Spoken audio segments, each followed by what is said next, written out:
let's look at how a raid might play out from the pirate's perspective in a game of Rum Runner.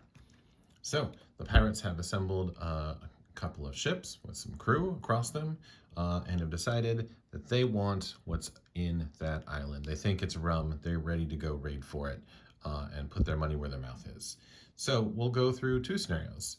Let's say the pirates are a little more cautious and send only one ship in, and then we'll look at another scenario where they send in both of their ships. So, scenario one, they start their raid.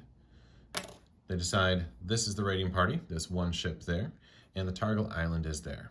At this point, the crown then makes a decision to spend as much money as they want, raising the hazards in front of the island. So let's see what they choose. Okay, the crown player finished making their decision, and they flipped up two of their hazard cards. They had to pay some money for these. They had to pay 2 for this first hazard and 1 for that second hazard.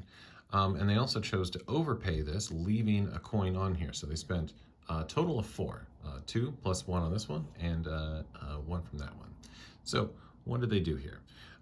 So here's the hazard card. We saw its cost. And it's also got these requirements we need to meet if we want to get past it. This one's pretty nasty.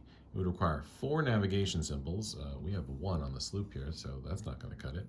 Or we'd have to trash a crew. Sounds like we're going to be trashing a crew on that one. Then we have the privateers here.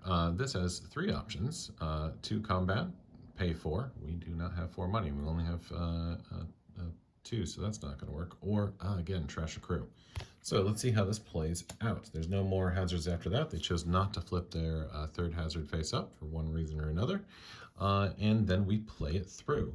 So we go from the outside in, dealing with the hazards one at a time. So that Sirens card we saw requires 4 navigation, can't do it, or we trash a crew. We have to pay a price if we can.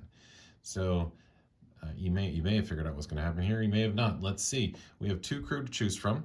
Unfortunately, these 2 crew are providing our combat symbols, which is what could get us through that privateer. So we're going to have to lose one now. Sorry, Doug Doubloon. We're choosing here, but I'm going to choose Doug Doubloon. Sorry, buddy. At which point, we've paid the cost for the hazard, and we continue going. Now, when a hazard has been encountered, whether it's passed or not, we see if it has any coins on it. If it does, we remove them. And if we don't, we would trash it. But it had a coin, so this card's going to stay around. We go on to the next hazard, these privateers. So at this point, I no longer can play the 2 combat. I no longer can pay the 4 money, and I can trash a crew. So I'm going to trash Janie McFloyd as well. Now we check the hazard. We've resolved it. Does it have any coins on it? Nope. It's discarded. Okay. Well, good news. We won't have to deal with those privateers again. Bad news. There's nobody driving the boat anymore. So the raid's over. That's as far as we got. So that is one outcome that could happen from this raid.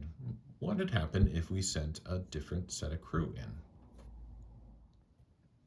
Okay, in this case, we're going to try sending both ships.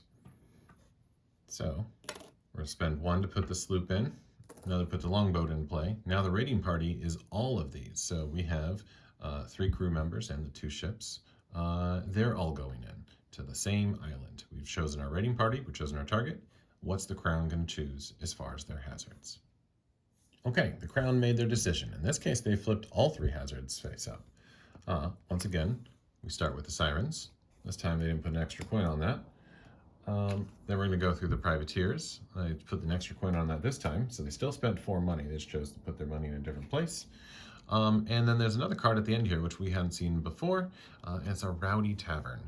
This one requires to either discard 2 cards from our hand, or we're going to +1 to each, +1 coin to each raiding ship, and +1 to this card, the Rowdy Tavern. So that's not going to stop us either way, but it may be a benefit to the crown. Let's see how this plays out. So we're going in. First thing we got to do is deal with these Sirens. Now we can see what's coming with the privateers, and we know we need those 2 combat symbols, and we know we can't pay the siren symbols. So if we want to continue get through on this raid, I'm sorry, Pegleg Paul, you're gonna go. I'd like to keep you around, but nope, not gonna happen. Sirens, since it didn't have any coins on, that card goes away. We now come to the privateers, Now this time, we can pay the 2 combat, so we can get through that way. We pay that cost. The card had a coin on it. Coin is removed. It's going to stay around.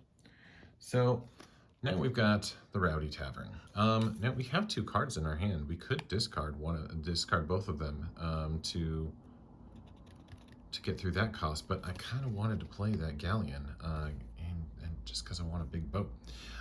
So we're going to choose not to. So instead, we'll do this other cost, which we can also make happen, which is 2 + 1 that comes from the bank to each raiding ship. And at this point, that longboat is no longer raiding because it lost its only crew member. And then +1 this card. So we're going to put a coin on Rowdy Tavern. We've then encountered Rowdy Tavern, so that coin comes off and that card gets to stick around. Good news. We were successful. We have gotten through all the hazards. We have reached the island. This is a successful raid. The next thing we do is we raid the card in the island. What was it? Some rum. Some rum that was about to score. These 2 coins there would have scored this. We ignore the Crown's funded text there when we go straight to the raid text. So what's it say? +1 to each raiding ship and score 4 points. All rum is going to work that way. It's all going to be worth a point to you as a pirate player, and they're all going to slow your ship down a little bit on the raid there. So we add this to our score pile over here. We get 4 of those, we win, and that's a successful raid. But there's one more thing to do, which is resolve our crew effects. So Dug Doubloon, we can do these anywhere we want. Dug Doubloon allows us to draw a card. Ooh, Stinky Pete, and the crew member. Nice. And Janie McFloyd allows us to discard a card to take a coin from the Crown. Well, that sounds good. We want to be thieves, so maybe I'm not actually going to be able to afford that galleon after all. I'm going to discard it and get a coin. At that point, the raid is done. And if you have more actions on your turn, you can still raid with one problem. You cannot add a ship to a raiding party if it already has coins on it. So this ship's going to be out of commission for a while. Remember, at the beginning of our turn, we can remove a coin from each ship. So, well, 3 turns from now, they're going to be ready to go again. I better find more boats and more crew.